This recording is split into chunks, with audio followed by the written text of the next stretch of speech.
My name is Lisa DeMarsico, and I'm the Assistant Director of Graduate Programs here at the College of New Jersey.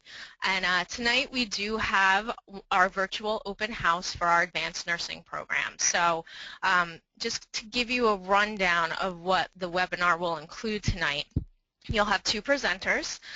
Dr. Connie Kartos will be presenting on behalf of the Department of Nursing.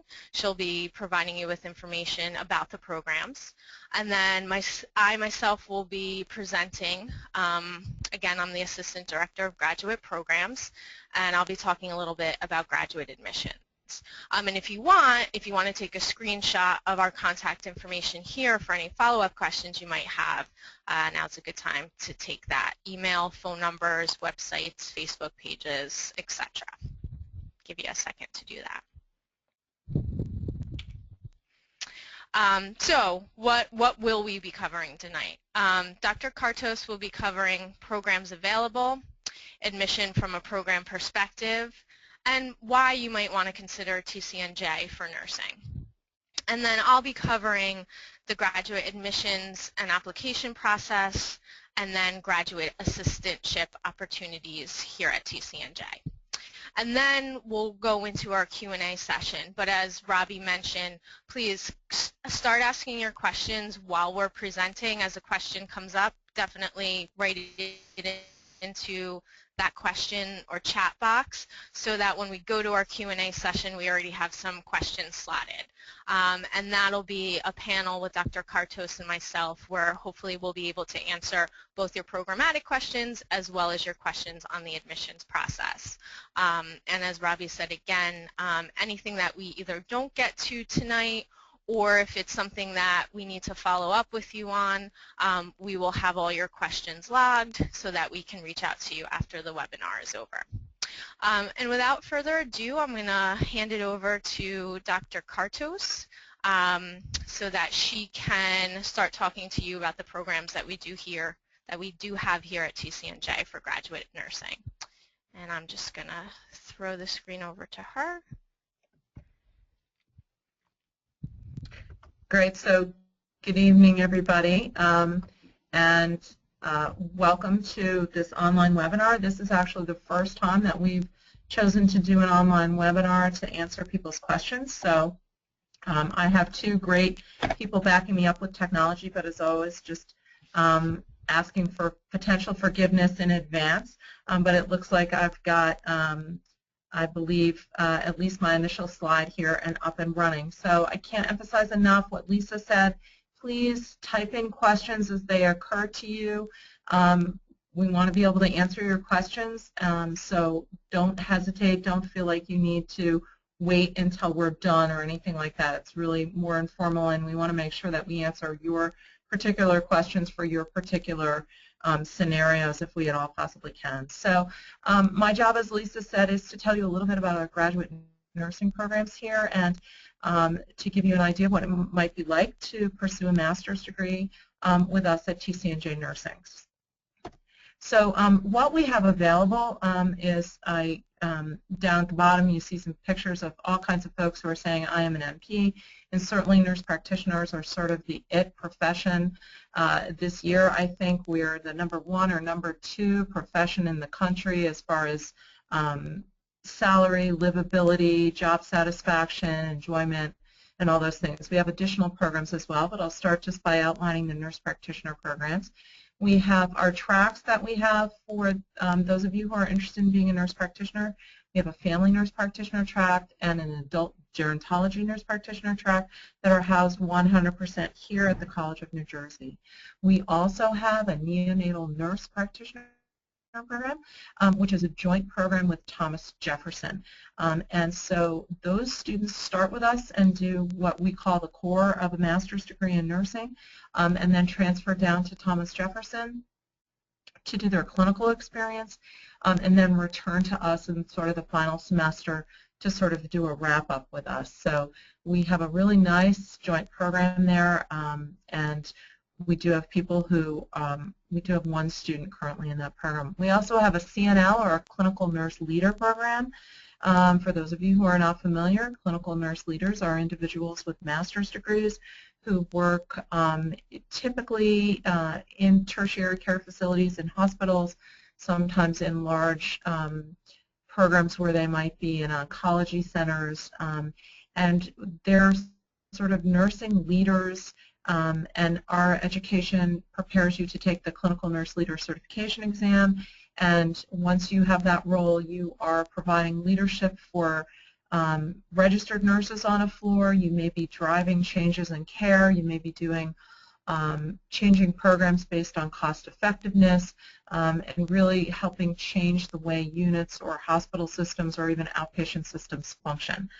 You're not licensed to be a nurse practitioner, but it's definitely a leadership role within nursing and in demand because clinical nurse leaders are prepared to look at cost benefits of care. And so some of the graduates we have from our program have been able to save their institutions significant in tens of thousands of dollars worth of money. So but definitely you're sort of paying your own salary by analyzing that kind of data. So we prepare students to do that. We also have a school nurse certificate and a school nurse master's program that we have had for a long time and has sort of been on hiatus. We are starting that up again this fall, so we're accepting applicants for that program. School nurse certificate is going to be sort of a layered program. You can come and get a school nurse certificate without the instructional component, but we do not encourage people to do that. It makes it much messier if you need to come back later to get the certificate for instructional. And many school districts, many jobs want nurses who are prepared to teach a health class. Then for those students who want to get the certificate, get out, get some work experience, all of those credits can apply later to a master's degree in school nursing. So you have kind of a long time to be able to come back if you want to get going, but you don't want to finish your master's degree at this juncture. We also have post-master's certificates for family nurse practitioners and adult gerontology nurse practitioners. So for example, we had one graduate of our CNL program who went through and was functioning as a CNL, but then wanted to be able to be licensed as a nurse practitioner. So she came back for a post-master's certificate, just taking those very clear-cut clinical courses that taught her how to be a nurse practitioner. Sometimes we have students who have gone through an adult gerontology program. They didn't want the family nurse practitioner component, so they didn't get the education to take care of children or pregnant women. And we have a post-master certificate for that. It's very quick. It's 3 courses, and you have your hours, and then you can sit for the family nurse practitioner exam as well. So that kind of gives you an idea of the programs that we offer here. So the next thing is, okay, you want to do that. What do you need to get in? As far as nursing specific, Lisa's going to talk a little bit more specifically about what TCNJ is going to require you to do. But here in the Department of Nursing, to get a master's degree, you're going to need a bachelor's degree in nursing. We are refining a bridge program, which is RN to MSN. Our acceptances for that are on hold right now. We hope to have that program clear and running in the fall, but right now we're taking applications, but we're not answering those applications because we have some procedural pieces as far as fees and lining up, making sure we have all the course requirements in order. We're approved for it, but we just have a couple more procedural things. So at this juncture, for our master's degree, you're going to need a BSN. You need a statistics course within the past 5 years. That doesn't have to be a graduate level statistics course. It needs to be an undergraduate statistics course. It can be from anywhere. It can be community college. If you're an online learner and you want to do that online, it can, but it needs to be within the past 5 years. The nursing research that you'll be reading here as a graduate student really is going to require that your statistical knowledge is somewhat recent. You need the GREs, or you can have the GREs waived, and Lisa will correct me if I'm wrong, but if your undergraduate GPA was a 3.2 or better, generally we will waive the GREs. The only time that we don't do that is occasionally we have students who got their degree overseas in a program that we're very unfamiliar with, in a program that we know maybe wasn't rigorous, or if there's a question about references that you submit and you're maybe more questionable and we're not sure that you're really going to be the kind of candidate that's going to succeed in our program, we may ask you to do the GREs. And if your GPA undergrad was under 3.2, we're going to want to see those scores. And I think Those scores we can use to really help predict if you're going to succeed in the program. You're going to invest a lot of time and energy and money to do this, and we want to make sure from the get-go that we believe that you're a candidate that's going to get all the way through. So that's why that's there. If you have questions about that, you can certainly reach out to Lisa or I on an individual basis to find out. You do need an undergraduate health assessment course or a waived equivalent. And this, again, some people never had a specific health assessment course.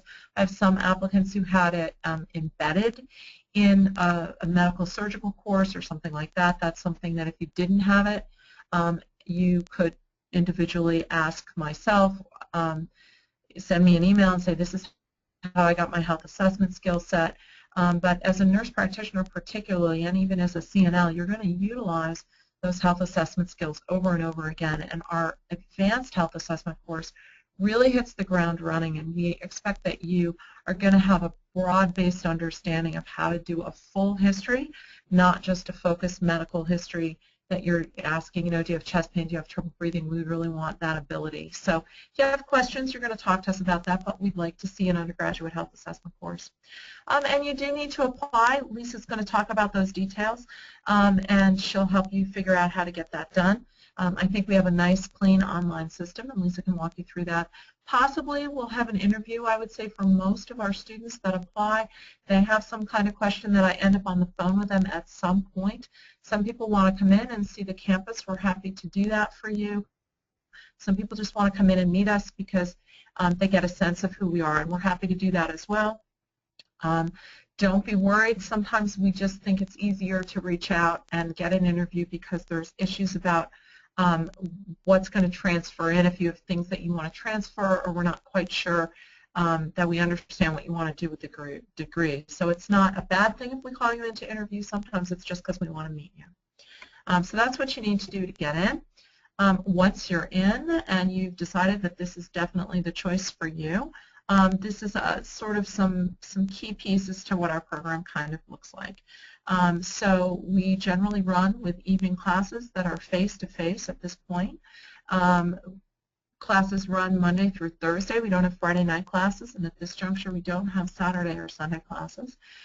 So classes typically start at about 5 o'clock. Some classes start at 6 and run for 3 or 4 hours.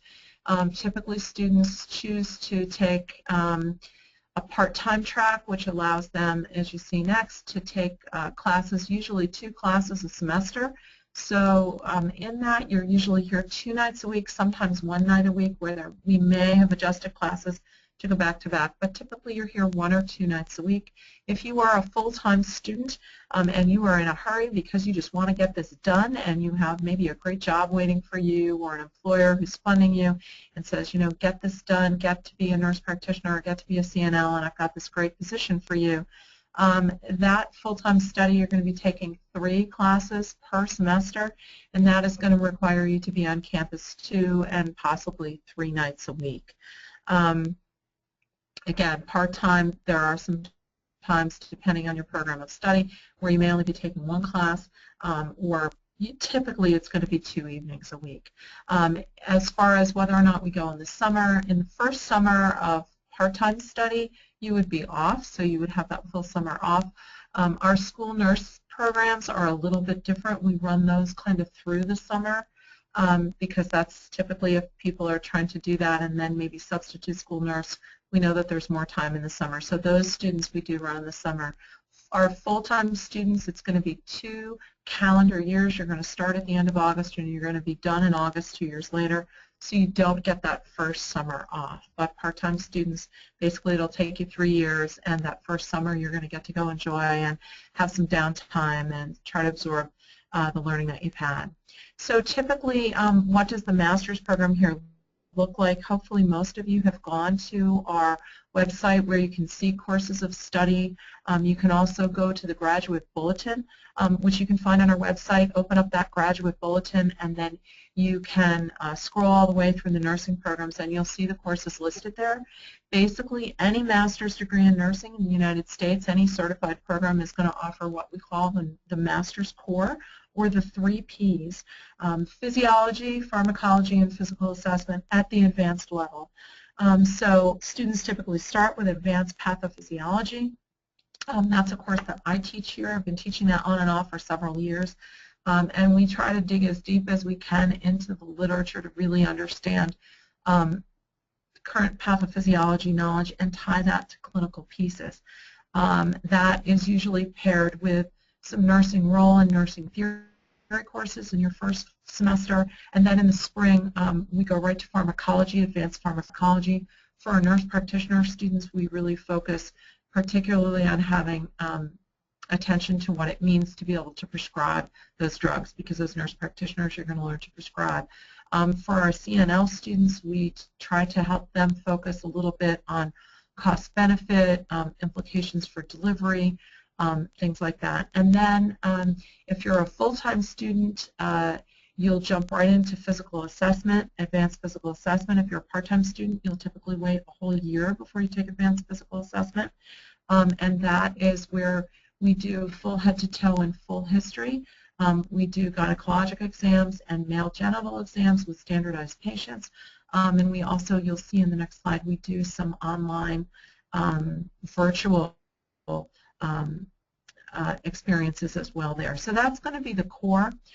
Surrounding that, once you get through the core, you start a clinical core series. So for our nurse practitioners, that's going to be combined with 180 for our adult GERO students, or 200 hours of clinical per semester. It's about 1 to 2 hours a week. We run in 15 to 16-week semesters. I'm sorry, 1 to 2 days a week where you'll be in a clinical setting, and then 1 evening a week you will be in class going over what that care is.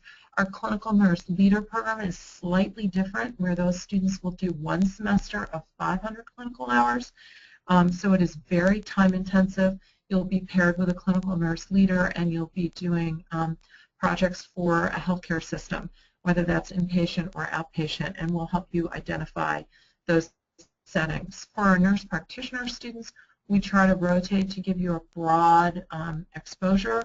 We have a lot of settings in student health. We have some nursing home placements, assisted living places, primary care placements. For our family nurse practitioners, pediatric placements. Sometimes we do inpatient, although we are a primary care nurse practitioner program. We do have some inpatient rotations. Finally, in our last semester, we will offer students an opportunity to specialize with a 50-hour clinical specialization, and we have colleagues that precept for us, for example, in ear, nose, and throat, infectious disease, dermatology, so people are able to kind of pick something that they might be interested in. And then the other major component of a master's degree in nursing and a component of a master's degree here at TCNJ is going to be what we call capstone experience. This isn't a master's thesis, so I don't want anybody to panic, but it's going to be a cumulative experience that sort of ties together all of your learning. The core 3 Ps, the clinical experience, as well as knowledge about nursing research. You're not going to, in this experience, you're not going to create nursing research, but we more see this as an evidence-based practice project. So you might say, look, I know what the nursing research said is the ideal treatment here, or the ideal pathway for these patients in this setting, and I'm going to see if it works in this particular setting. So we do that over the course of the program, and that culminates, you'll see, in a poster session where students will present that work. And we do have students who publish that work as well. So that's kind of the core of any nurse practitioner program, but why might you want to consider our program? So some of the things that I'm particularly proud of and excited here to be offering at the master's program is we have what is becoming increasingly unique in that we have personalized face-to-face instruction. Many master's programs are online, and that works very well for some people, but some of us don't particularly learn best in an online environment. And so we are a face-to-face program. You will come to class. You will interact with us as professors and colleagues, and we will work through your learning together. We have typically small class sizes. Our advanced pathophysiology class ranges from about 15 to 21, and that's going to be the biggest class because that's our entry-level class.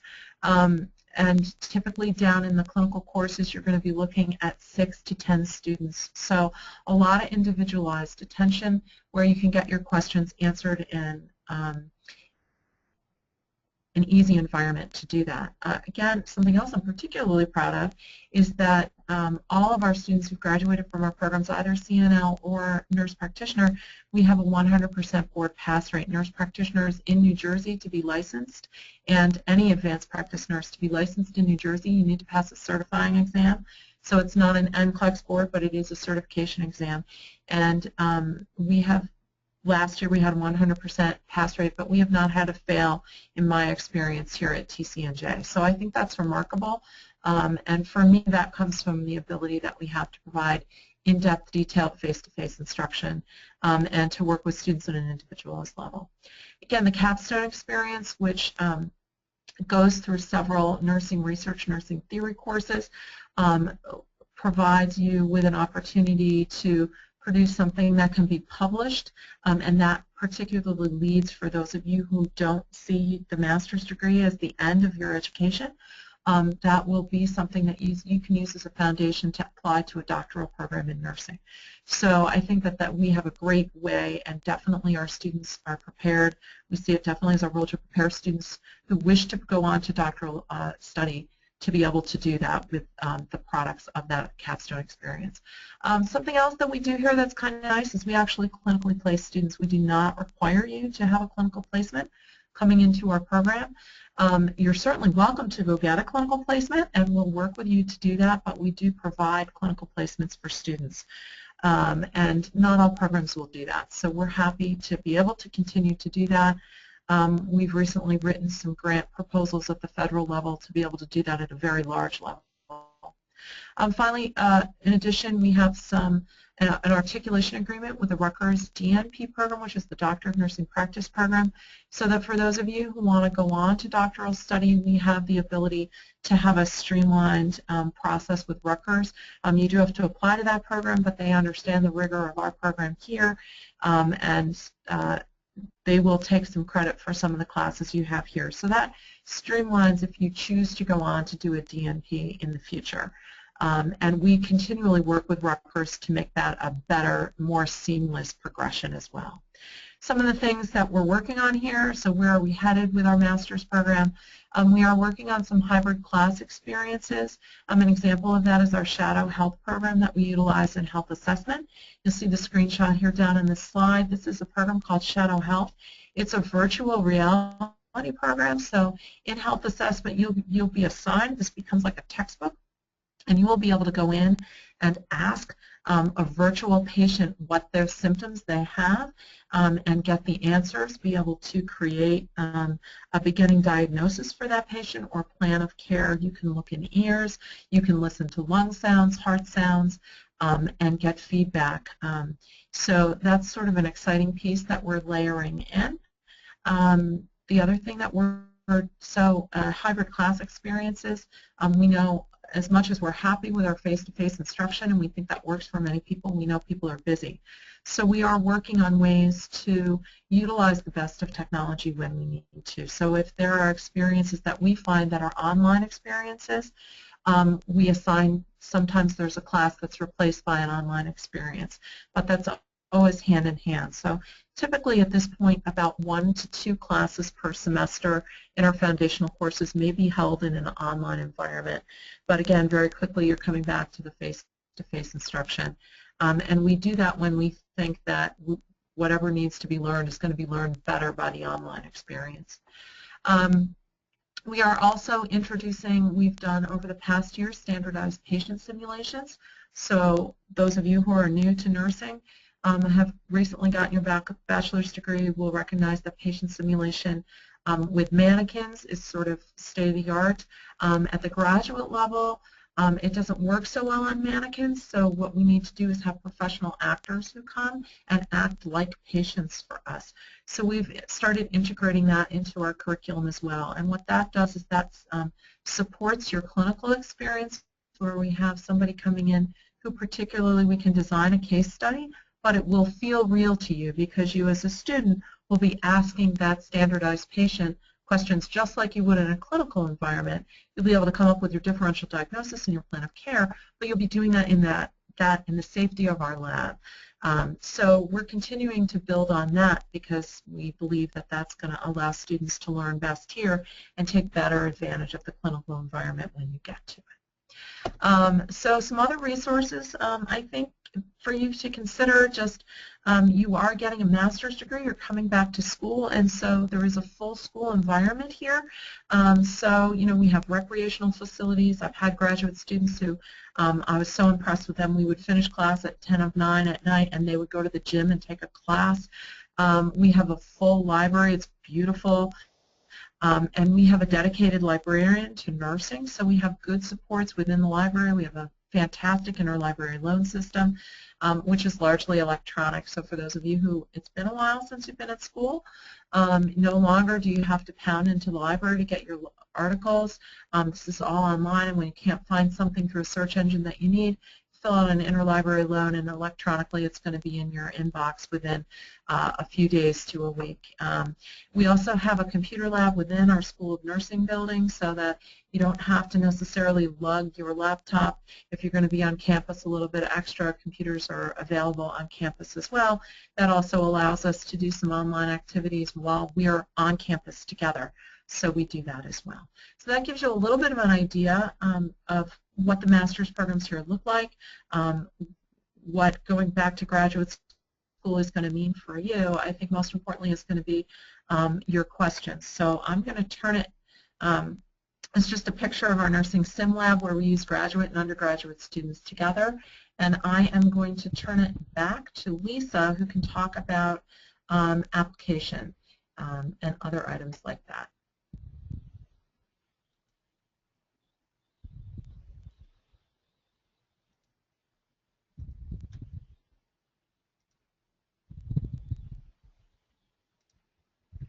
Okay, Connie, thank you so much. That was a lot of information, and it was great information. I see a few questions coming in, but I'm going to go through my presentation briefly, and then we're going to go to the Q&A session. So if you do have additional questions, definitely start writing those in now. Okay, so the graduate admissions application process. You are applying to grad school. It is a full application. There are a number of things that you need to submit. But first of all, you want to go to our website, which is just graduate.tcnj.edu, and you'll see our comprehensive website. We have information about admissions, applying, our graduate assistantships, but on the right-hand side there, you see that little box that says apply now. When you click into that, you're actually clicking into our online application. So that's where you would go to obtain our online application, as well as all the information we provide about our programs, about our admissions process, about other opportunities for graduate students. So when you do have a chance, please go visit our website. We have a wealth of information available to you there. And then, as Dr. Kartos was saying, under resources, we have our graduate bulletin, our graduate column, so there's a lot of additional information under that resources section. So there's two types of application to graduate study. You can apply for matriculation, or you can apply for non-matriculation. So the differences in those descriptions. Matriculation means that you're actually applying to a degree or certificate program with the intention of completing that degree or certificate program. Non-matriculation, on the other hand, are for applicants who wish to either pursue graduate studies for professional development, or in some cases, maybe you've missed a deadline for matriculation, you want to at least get a course under your belt, you'll apply for non-matriculation first, and then try to continue on to apply for matriculation into one of our programs. And for some people, they might just want to see if the program works for them, and they'll just take a class first as a non-matriculated student. So non-matriculation is essentially a visiting status, where matriculation, you're committing to applying to the degree or certificate program you're interested in. So for matriculation, applicants must have either a bachelor's degree or a master's degree where it's applicable. So obviously for our postmaster's programs, you would need to already hold a master's degree. We do look for degrees from accredited institutions in the U.S. or proof of equivalent preparation from a foreign university. So essentially, if you did go to school outside of the U.S., there are agencies that essentially review your credentials and then inform us here at the college if your degree is equivalent to a U.S. degree. And we do look for a minimum GPA of 3.0 for matriculation. For non-matriculated students, you do need a bachelor's degree. At that point, you're not saying that you're interested necessarily in a postmaster's program, so we're not looking for a master's degree at that point. You need a 2.75 cumulative or a 3.0 in your major to apply for non-matriculation. And again, we need to see proof of your degree from a U.S. institution or the equivalent. One important thing to note for non-matriculation is students who are non-matriculated are not eligible for financial aid. So if that is something that is important to you, you'll want to come into a degree or certificate program as a matriculated student. The other thing to realize is that because non-matriculation is a visiting status, priority goes to students who are in one of the degree or certificate programs. So if a course is getting to capacity, the matriculated students are going to get first choice at those seats.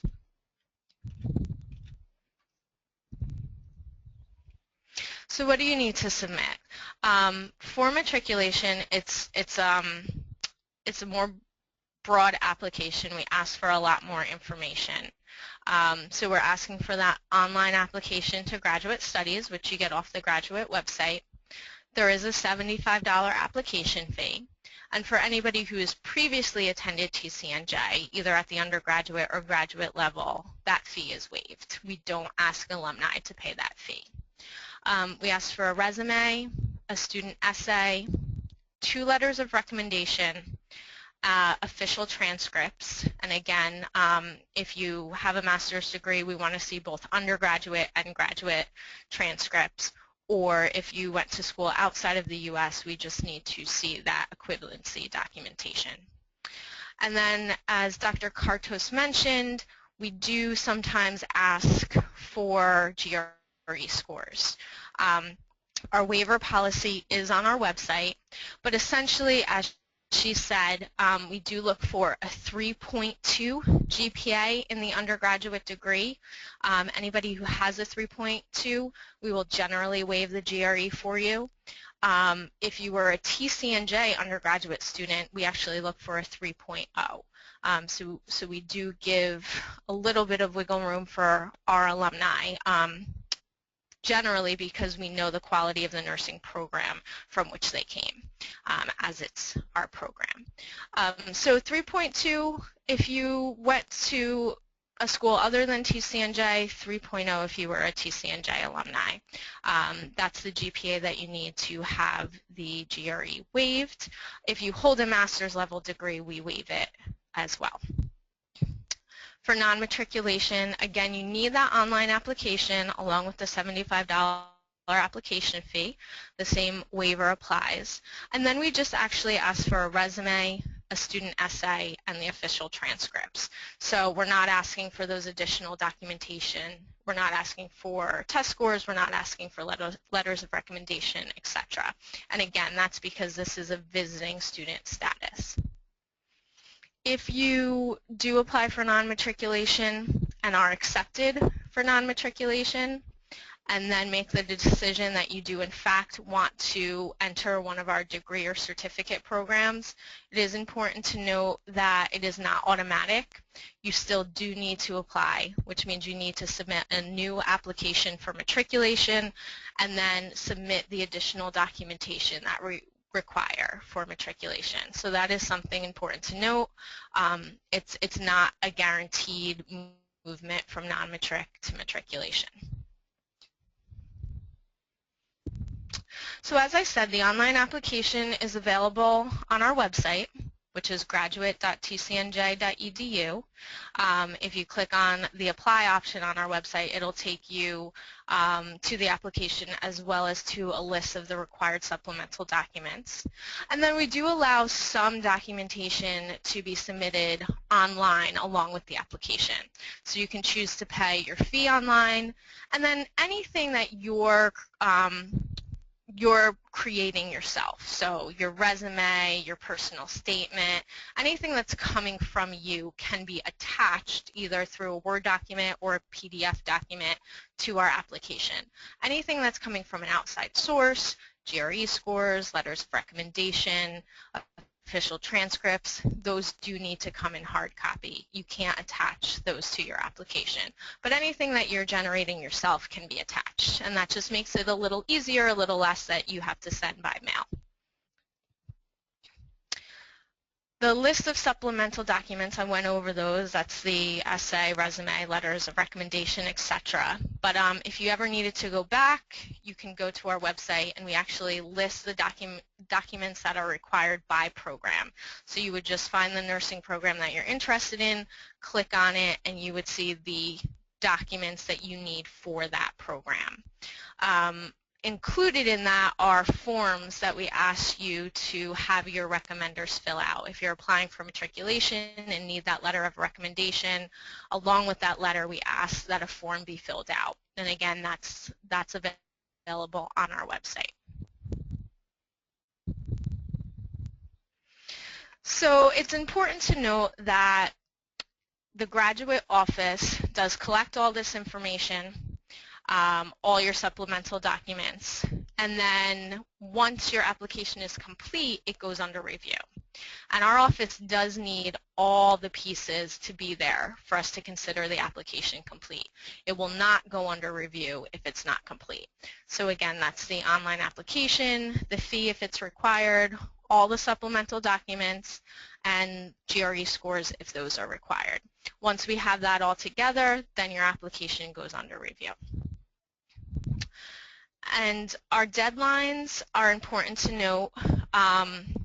We do have what we call admission periods. So for example, fall 2015 for matriculation. We allow students who are applying to all the nursing programs, the MSN programs, the postmaster programs, and any certificate programs can apply for fall admission. The priority deadline was February 1st, and then the final deadline is August 1st.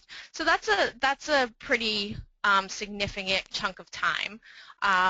In that chunk of time, we review applications on a rolling basis. So essentially, if a student was to apply by February 1st, they would be put under our priority deadline, which means your application is reviewed right away, and if you're admissible, you'll get a decision letter giving you the opportunity to accept admission at TCNJ. From there, applications are reviewed on a rolling basis until the final deadline of August 1st or until our program reaches capacity. So if a program fills before the final deadline, we will stop reviewing applications at that time. And again, it's just important to know that our MSN programs do require a fall start and an application for fall. For spring, our deadlines are October 1st, which is the priority, and then the final deadline is December 1st. So again, same thing, October 1st, anything that's complete, on file, ready for review, we'll get a first look. Anything that comes in after October 1st is on a rolling basis until the final deadline or until the program reaches capacity. And again, for spring, we're looking at our postmasters and certificate programs only. For non-matriculation, the deadlines are actually a little shorter. For fall, it's August 1st through August 15th, and for spring, it's December 1st through January 7th. And from year to year, these dates don't change. It's always August 1st If that happens to be a Sunday, that's still the deadline. It just helps us keep our deadlines consistent from year to year. And then lastly, I just want to mention an opportunity that graduate students do have here on campus to obtain a graduate assistantship. So a graduate assistantship is a position on campus that eligible graduate students can apply to. Openings are limited, and students do need to submit an online application as well as a resume. But if a student is hired, they're hired to work in an office on campus. And along with that position, students would have to work 15 hours a week during the fall and spring semester. So the contracts are yearly contracts. You're contracted to work in both the fall and spring, and it would be 15 hours a week while college is in session. And the compensation for that is a tuition waiver of $5,000 per semester. So over the course of that academic year, it's $10,000 in tuition waiver for the student. To be eligible, students must be full-time. That means they need to be taking at least 3 courses, so 9 credits of coursework. They have to be matriculated. They can't come in as a non-matriculated student and apply for a graduate assistantship. And you have to have at least a 3.0 GPA. And again, graduate assistants are hired for the full academic year. Students can have a graduate assistantship for a maximum of 2 years. We passed the deadline for this coming year for graduate assistantships, but the deadline is April 15th of each year, and the application is on our website. So if somebody is looking for, potentially coming into TCNJ next year, you just want to make sure you submit that graduate assistantship application by the 15th, if that's something that you're interested in. And that's all I have for the admissions process. If you have any questions about the admissions process, you can always reach out to us. Our email is just graduate@tcnj.edu. Our phone number is listed there. And our office, anybody in our office can answer questions related to the application process. So we'd be happy to hear from you. Just give you a second to take a screenshot of that if you want to. And now we're going to go to our Q&A session. So I'm just going to open that up for Dr. Kartos.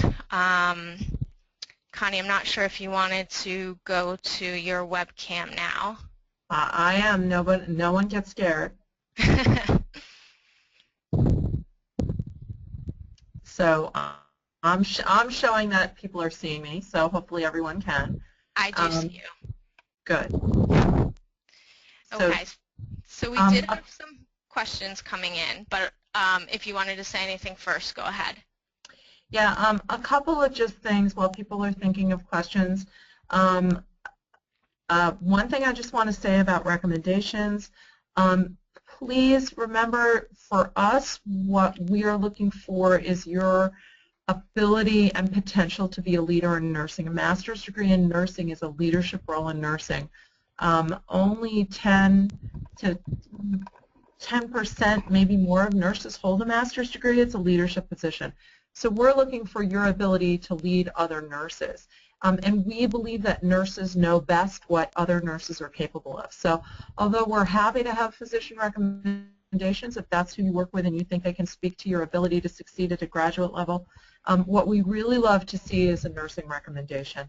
Physicians tend to write a recommendation that says, oh, they're really smart, and they're nice, and that's great. But we're looking for somebody who has a degree higher than your degree, so not a baccalaureate prepared nurse, but somebody with a master's or a doctorate who looks at you and can say, yes, I want you to have this advanced degree in nursing. I see you as a nursing leader. So those are the people who, we really want to hear from as far as recommendations. I mean, certainly anybody is okay, but that's what we're really looking for there. The other thing that I just wanted to talk about funding-wise, there are a wide variety of scholarship opportunities. For example, the Executive Women of New Jersey is offering some scholarships for women pursuing graduate study at TCNJ. And occasionally for full-time students, we do have federal grantee traineeship money. So if you're looking to be a full-time student, there are some other in addition to the graduate traineeship money that Lisa mentioned. And Lisa, do you want to read those questions to me? Is that how you want to do it? Yep, that's what I can do. I can just field the questions for you. So just following up with what you just said about letters of recommendation, would it be appropriate to obtain letters of recommendation from nurse educators, either from a bachelor's program or an RN program? Absolutely, that's perfect as well. Those people know that you have the intellectual capability to handle master's education. It's rigorous, so those are perfect people as well. Okay, thank you. And then just a question on the essay or personal statement, if you can speak a little bit about what the review committee would be looking for. Yeah, they were really looking for, why do you want to do this? This is a commitment of time and energy. What is it that you hope to do with this master's degree? Why? A personal story is fine. It doesn't have to be some amazing undergraduate admissions essay that blows our socks off, but we really just want to know, why is it that you want to do this? If you want to be a clinical nurse leader, what is it that's motivating you to do that? For those folks, we're looking for somebody who says, hey, I'm really interested in driving down the cost of healthcare and improving evidence base, and I see other clinical, many times in those essays we see that they have a colleague that they're so inspired by. That's the kind of thing we're looking for. What is it that you want to do if you want to be a nurse practitioner? How do you want to be taking care of people? What do you want to do with this degree? So it's very personalized. For our school nurses, it can be very simple. You can be telling us, look, I've done critical care, I've done ER, I've taken care of pediatrics, and I just want to settle in a school system because I really feel like I have a lot to offer there. It doesn't have to be anything huge, but we're looking for sort of the inside of you. What's the motivating piece here? Because really we get concerned when people can't clearly articulate what the reason they're coming for is. A master's degree is not a horrible journey, but it is a journey that will require some energy on your part. And so we need to see what the internal motivation is. That helps us be reassured that you're going to succeed. Okay, thank you. And then there was a question about just distinguishing part-time versus full-time, and if that's something that you're locked into during the duration of your program, or if that's something that you can move back and forth between.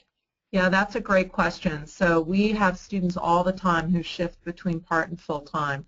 The only problem that happens there is, we have a nice plan laid out as far as you take 2 classes, 2 classes, 2 classes, 2 classes, part-time, and you're done in 3 years. So when you go from part-time to full-time or vice versa, it changes the amount of time that it takes for you to finish. But we do have students who start part-time and say, you know what, I just need to get out of here. That's going to be able to give me some grant funding, or that's going to get me traineeship money. I just want to get it done. We also have students, and then, we might not be able to get you out in 2 years straight, but we'll do our best. Sometimes we have students who start full-time. We've had some students in this past year who were straight out of a bachelor's degree, and they really didn't have a position lined up for themselves, so they said, I know I want to go back to graduate school, I'm just going to keep going, and they found clinical jobs in the middle of the semester, and they dropped down to part-time status. That's fine. Lisa didn't mention it, but you do have 6 years to complete your degree. So we have people who take leaves of absence for getting married, having families. You got 6 years. So there's a lot of fluidity there. So part-time is typically 2 classes a semester. Full-time is typically 3. Sometimes we have people who really need to slow it down, and so they'll do 1 class a semester. The time that gets a little tricky is when you hit, for nurse practitioner students, when you hit the clinical courses. um, those courses are not just one class credit. They're worth sort of 1.5 classes because you're in clinical and you're taking a class in the evening. It's hard to do that as just one class per semester. But we have some students who've extended their program to the extent that that's like 1.5 classes, and that's certainly okay. There's not one right way to get through. Okay, great. And I do see one more question here. It may be our last question, unless anybody gets anything else in. If you have any other questions, please write them in now. But we only have a few minutes, so this might end us off well. Can you mention some of the clinical placement sites that TCNJ uses? Sure. So we use different sites depending on what program you're in. For school nurses, we're going to find a clinical placement for you in a school nurse program based on your interest, whether that's inner city, whether that's suburban, whether that's more of an urban setting. Where do you think you want to be working? Where do you want to build your expertise? We'll try to find a site for you.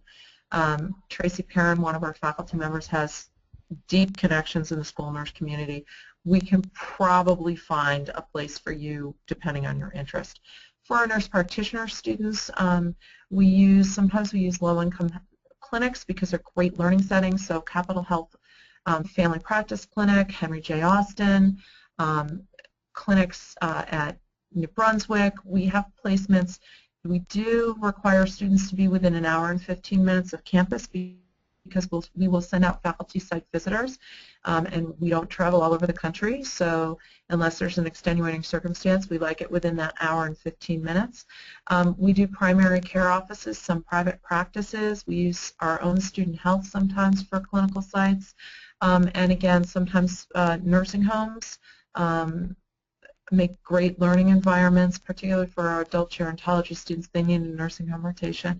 And sometimes it's just a regular, wherever your healthcare provider is, sometimes they'll take you on as a student. So it really varies. And we try to get students a wide variety of experience so that they've had some low income, some suburban, some inner city, some hospital, some clinic, a variety of different experiences so that you can market yourself as being very broad. Okay. And I did see one other question come in. I think we have a minute for it. Any possibility TCNJ will open an administrative nursing leadership master's program in the future? Great question. So we are working on trying to figure out how to do that best with our existing programs. That program isn't going to be ready for this coming fall. I hope we will have something that looks something like that coming soon, but I can't tell you what it's going to look like. Again, if the person asking that question is interested, one thing to do when you're anxious to get going and you're thinking, wow, I want to go to TCNJ, but they don't quite have what I want, one thing to do is to apply for non-matriculated status and take some of the core courses. So start in the fall, take advanced pathophysiology. Almost any program in the country that has a master's degree will require that course, and most programs will accept 6 to 9 transfer credits. So that it's a 3-credit course. You could start with that. You're definitely getting underway, and then hopefully by the time the fall rolls around, we've rolled out what we're going to be doing. We're looking at that, and we just haven't had full enough conversations for me to speak to it, but that's an option, is to just start as a non-matriculated student here and get your core done. Okay, well, great. That sounds like something exciting that's coming up. Well, that looks like it's all the questions that were asked by the attendees. Perfect timing. We're hitting 5:29. So I just want to say thank you to everyone for participating tonight. We really enjoy having this time to spend with you in this convenient way, where you can be at home and we can answer the questions that you have without getting you to come out here to the college just yet. But again, we do hope that at some point you do contact us or even come for a visit. Although we don't have organized tours for graduate students. If you get in touch with the graduate office or with the nursing department, we're always happy to walk you around, show you the facilities. So please definitely reach out to us if you have any other questions or if you're interested in visiting campus. I'll let Dr. Kartos say her goodbye, and then we'll leave you for this evening. Thanks, Lisa. Again, I want to thank all of you for joining the webinar. I think it certainly, even if you've decided, nope, not ready, hopefully we've got some ideas started with you. I am more than happy to answer questions. Email is the best way to find me, and then generally I will get back to you within 24, if not 48 hours. But please reach out with email questions if you have concerns about the application or what needs to be in there. And again, as Lisa said, sometimes non-matriculated is the way to go. So don't be afraid of that either, and we hope that we'll see you soon on campus. Thank you so much. All right, thanks.